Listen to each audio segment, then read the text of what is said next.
A single message for a global community, connecting the Yoruba heart to the soul of Islam. MS bàbá àtàwọn mi wọ́n ń sọ ọ̀rọ̀ kan ọ̀rọ̀ ń ánsà rẹ̀ simple gan ṣùgbọ́n nǹkan ká sọnù Islam nídìí falsafa kìí ṣe pé kéwú lásán ọ̀rọ̀ míì tí wọ́n kà sọ pẹ́sẹ̀ tó ánsà tó nídìí kìí ṣe kọ́rọ̀ ó mà kéwú kọ́ MS bàbá àtàwọn míì tó dàbí rẹ̀ wọ́n sọ̀rọ̀ pé àwọn àyíkáwọn èèyàn mọ̀ sí àmì ẹ̀jẹ̀ ká sọ pé wal asr òun ló wù mí kí n lò wal asr olúwa ní mo fi ìrọ̀lẹ́ ayé búra innal insana dáadájú ọmọ yẹn láfi khusr wọ́n wà nínú ìparun olúwa ní illal ladina amanu àfi àwọn tó bá ní ìmánì tí wọ́n gbọ́ lọ́ngbọ́ wa amilu solihat ìmánì nìkan ò tó ọ́fíìsì sẹ́wọ̀n ó rí báyìí ó ní sọ pé èèyàn rẹ ní ọgbọ́lọ́ngbọ́ àkáàdì lọ́wọ́ rẹ̀ wa amilu solihat wa tawasaw bil haqq wọ́n bára wọn ṣe mọ̀ràn pé ẹja mọ̀ sọ̀dodo wa tawasaw bis sabr wọ́n bára wọn ṣe wà fún àpẹ ẹja ṣe sùúrù. àwa ní ẹ má ṣe àmì ẹ dákọ̀ yìí tí mo sọ yìí ọ̀nà owó ló gbàjọ àdúrà ẹja ló kúrú wà láwọn ẹ̀ lápẹ̀júwe wọ́n ní kúrú wà láwọn mẹ́ta fún gbogbo òkú mùsùlùmí àbí wọ́n lè ké méje ìgbà tá a lọ lè wò kìí ṣe pé kúrú wà láwọn kìí ṣe pé túmọ̀ rẹ̀ ni pé ọlọ́run bá ń kí òkú ọlọ́run bá ń kí òkú ó ní wà níbi sọ pé ọlọ́run bá ní ẹyọ kan tí ò ní 2 tí ò ní second ọba àdíronú kan kò bí ẹni kò bí ọwá sẹ́nìkan tó jọ nítorí àmì ó ṣe wá di pé kúrò aláwọ̀ mẹ́ta fòkù ká bí wọn náà ìwọ mùsùlùmí wáì tó ṣe bẹ́ẹ̀ ọ̀rọ̀ àkọ́kọ́ tó kọ́kọ́ wà ń bẹ̀ ni pé Al-Qur'an fúnra rẹ̀ ẹ̀sìn wa sọ fún wa pé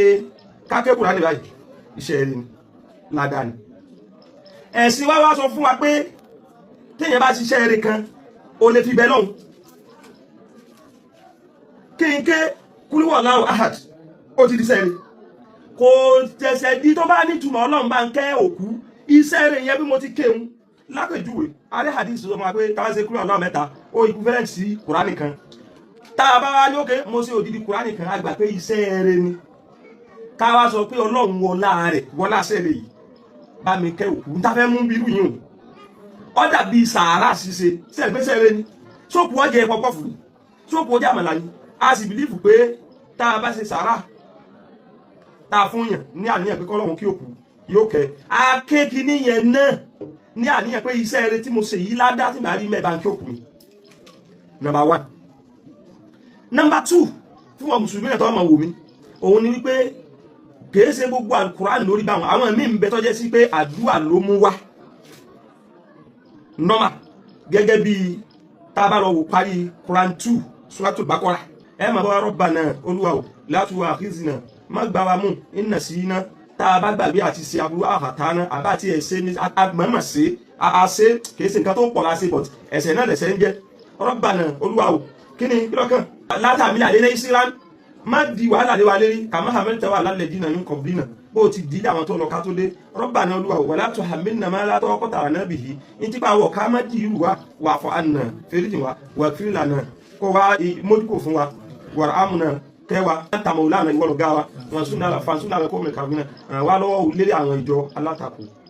ó yẹ kí àwọn ms bàbá máa lọ bí èyí náà wọn ò ní débẹ̀ ó délẹ̀ kejì àkọ́kọ́ ni wípé ká ké Kùránì gẹ́gẹ́ bí iṣẹ́ rẹ̀ ká fi tọrọ pétọ̀ ní mo ti ké ìmọ̀ àtàgbà ládá òun pa bí kí ó kù ẹlẹ́kejì ni pé àwọn kan bẹ́nu Kùránì lọ́tọ̀ pé a lè ṣe àmì torí pé àwọn ànábì kan tọrọ bẹ́ẹ̀ tó ti yé irú kan nílé àwa rí nínú àwọn ànábì Ọlọ́run irú ànábì Ìsá Rabbana àbí Allahumma Ọlọ́run anzil alayna ma'idatan minas sama' bá a sọ pé ọ̀rọ̀ kalẹ̀ takunu lana idan awwalina wa akhirina wa ayatan tá a bá ka Kùránì tá a bá fi tọrọ pé mo fi ń wá àrísìkí ó ṣiṣẹ́ rere lára ṣẹ́ rere wọ́n ti wá rí wípé lára ṣẹ́ rere tá a lè tẹ́ni pé ọ̀rọ̀ tó jọ̀rọ̀ Ọlọ́run ìgbà tó ti ní abáka ládá mẹ́mbẹ́ mo wá ládá tí ìdí mẹ́ mo fi béèrè nǹkan láì you get àfiwé bíi sàárà lòun náà iṣẹ́ rẹ̀ kan náà ni bẹ́ẹ̀ náà ni kẹ́ẹ̀sọ ẹbí pọ̀ ẹ lè fi tọrọ bí Ọlọ́run wọlá kí mo sọ ẹbí pọ̀ kọ́dà lára dá àti ẹbí tọrọ ní Islam tí Islam legalize fún wa náà ni pé iṣẹ́ rẹ̀ ẹbí Ọlọ́run wọlá kí mo sọ iṣẹ́ rẹ̀ ni kí ẹ̀ ka Kùránì Ànábì ló sọ bẹ́ẹ̀ sallallahu alaihi wasallam Kùránì gan ló sọ pé káka wọn warattilil Qur'ana tartila so tá a bá kà tàbí kò ní di pé kọ́sẹ̀ jẹ́ pé ìtumọ̀ tá à ń sọ ni èyí ọjọ́ méjì báwọn ẹlẹ́kẹta wọ́n wá ní wípé ìgbà míì a máa ka Kùránì torí pé ìṣẹ̀lẹ̀ kan ṣẹlẹ̀ àwa fẹ́ kọ́lọ́hún ó lo something like that kó bá a náà fi ṣẹ́gun ìṣẹ̀lẹ̀ kan lápèjúwe àná Musa alayhi salatu wasalam nígbà tó wà àti Fìràwọn náà pàdé ara wọn sẹ́yìn wípé àwọn òpìdán Fìràwọn náà kọjú ìdánlẹ̀ wọ́n di àmọ̀tẹ́kùn wọn dejò Olúwa ní fálàmọ́ àlèkọ́wó nígbà tí wọ́n jù lẹ̀ kọ́ọ̀là Musa mọ́ jíjí tó ń èsè hero ànábì Musa ní tẹ́ ìjúlẹ̀ yìí dẹ́ni inna Allaha sayubtiluhu ọlọ́run ó bá ń bàjẹ́ nísì inna Allaha sayubtiluhu òun là á máa lò tá a bá fẹ́ ṣe charm expeller sẹ́gẹ́tì pé ẹnìkan wọ́n fún un ní nǹkan jẹ abẹ́ kí agbára kí ní yóò bàjẹ́ pẹ̀lú ìmọ́lẹ̀ ọlọ́run á wà lọ àyà bí a fi Kùránì tọrọ nǹkan bó ṣe rí nù ẹ lọ wo alámútàrà kẹ́yìnbà tá a máa kà Olúwa ní wà nábì orí ni bẹ́ẹ̀mi ọlọ́run bí mo ṣe pẹ̀lú àwọn ìjọ ilé ní tí wọ́n fẹ́ wó Káàbà mo mú ète wọn pláàni wọn mo sọ di òfégè mo wá rán àwọn ẹyẹ tí wọ́n pọ̀ sí wọn ká máa jù wọ́n ní òkò láti iná ọwá ní fàjà aláhùn ká asfin makul ọlọ́run padà wá sí wọ́n bí àjẹ kókó ẹ̀nà ètí wọn náà bá wá wò wípé ọ̀tá mi ń dààmú mi ọwá fi àlámútàrà kéfà bẹ lọ́hùn kò dí bá ọba jẹ́sẹ̀ rí nínú àlámútàrà kéfà pé ọlọ́run pọ̀tá mi rẹ́ ọfẹ́ lo àlùbáríkà arúntọ́lọ́hún ṣe tó fi pa ọ̀tá Káàbà rẹ́ èyí tí mo wí nísìnyí àwọn tó jẹ́ ms bàbá ń kó torí pé ọ̀rọ̀ tí mo sọ pé ti fèsì ẹ̀ kò disrespect mi ṣùgbọ́n ń disrespect ọlọ́run àti kíni àti ànábì àti Islam so mùsùlùmí ká tún kọ́ láàrin wọn tá a bá yí pé èèyàn ń disrespect ọlọ́run disrespect ànábì pé a fẹ́ máa disrespect wọn ẹ má pẹ́ máa disrespect wọn ẹ máa ṣàlàyé ni ẹni tí ò bá ní evidence lọ́wọ́ ní máa sọ dìjà tó bá ti evidence lọ́wọ́ kò ní ìdíkọ̀ sọ dìjà ẹjà jọ sọ bí irú báwọn ọmọ ìyá wa kan ti ń ṣe àmọ́ ká máa ń pé wéré ní elédìgbò ni mọ̀tẹ́ fẹ́ wí nù tẹ́ bá mọ̀tẹ́ fẹ́ ẹ̀rí tí mo mú wáyìí kẹ́yìn kan tó takò tí ọba yí ọ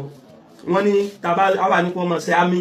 tí ń sìn kíkà sí ń ké kìí ṣe gbàdúrà ní tọrọ mọ̀ wá ní number 1 ọ̀nà mẹ́ta ló pín sí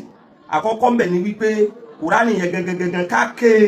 iṣẹ́ ládàáni tọ́lọ́run fi fẹ́ràn yàn àwa ń lò pé ọlọ́run wọlé àbí tí mo ké yìí ṣe tí ń torí ẹ̀ sáámi sí àkọ́kọ́ nù ẹlẹ́ẹ̀kejì mbẹ̀ ni wípé mbẹ́nu Al-Kùránì gan fúnra rẹ̀ tó pé òun ti ẹ̀ gbé wá ládùúgbò ní táwọn ànábì ọlọ́run ṣe tá a bá ń ṣe léyìn àfi ń kọ́ ṣe wọn ni èyí ṣe tẹ́ gbẹ̀yìn wẹ̀ yẹn lẹ́bọ̀ pé àdúrà mbẹ́nu kọ́lá nu Fatiha ihdina siratal mustaqim siratal ladina an'amta alaihim ghayril maghdubi alaihim waladdallin àmín tábà ṣe àmín bí léyìn àdúrà tó parí rẹ̀ ni bọ́dẹ̀ ẹ̀ fàdúrà tó parí rẹ̀ àwọn táwọn wí wọ́n tún láwọn ò fẹ́ pé àwọn Yẹ̀wúdí Nàsárà Ọlọ́run bá wí bẹ́ẹ̀ ó di méjì ẹlẹ́ẹ̀kẹta ni wípé nǹkan ìṣẹ̀lẹ̀ kan ṣẹlẹ̀ àwa rí pé àyàyà ó kọ́ńkà ni lápèjúwe ẹ̀rọ wọnú Suratu Taha Olúwa ní nígbà tó lọ́n sọ̀rọ̀ ànábì Ádámù látẹ̀ innaka látẹ̀jú àfíyá ẹgbọ́ ebi ọgbọ́dọ̀ pọ́ńbẹ́ wà látà ara ó sì nínú ìhòòhò wà látẹ̀ sùmọ́ òfìyà òun gbé onígbé ọ́nbẹ́ wà látẹ̀ ìhà òun onípa òní ní problem sẹ́mi pé ànábì Ádámù lọ́lọ́ bá wí káwa ní ẹ̀bọ́ ọbẹ̀ wà náà látẹ̀jú àfíyá ẹni tẹ́bi bá ń pa ẹ máa ṣe wọ́n náà kọ́lọ̀ wíbẹ̀ fún ànábì Ádámù má fẹ́ bí pèmí náà wà náà látẹ̀jú àfíyá ebi òní pa nínú àjẹ́nà wà látà ara ó sì ní ìhòòrò kátó wá fọwọ́ wọn fa kí wọ́n mọ̀ ní ìhòòrò wà látẹ̀ sí máa wù fi yá ó sì ní gbẹ̀gbẹ̀ ń bẹ̀ sọ́mọ́ wùnú wà lákìní tẹ̀dẹ̀ ha wà látẹ̀dẹ̀ á ní pé òun nípa ju ha nu àbí òní gbóná òun àwọn ọ̀nà tó pín sínú wọ́n lè bí wọ́n mùsùlùmí náà nígbà ẹ̀ wá ń ké wọ́n á dá máa sámi ọ̀nà tó pín sínú tọ́ bá ti mọ tó ń ṣe kó wá confusing àtọ̀àtọ̀ sáwá lè. jọ̀wọ́ ṣe àkíyèsí láti subscribe fi like sílẹ̀ àti tẹ àròsọ bell fún àwọn ìmọ̀ràn tọlọ́fìn. Assalamu alaikum wa rahmatullahi.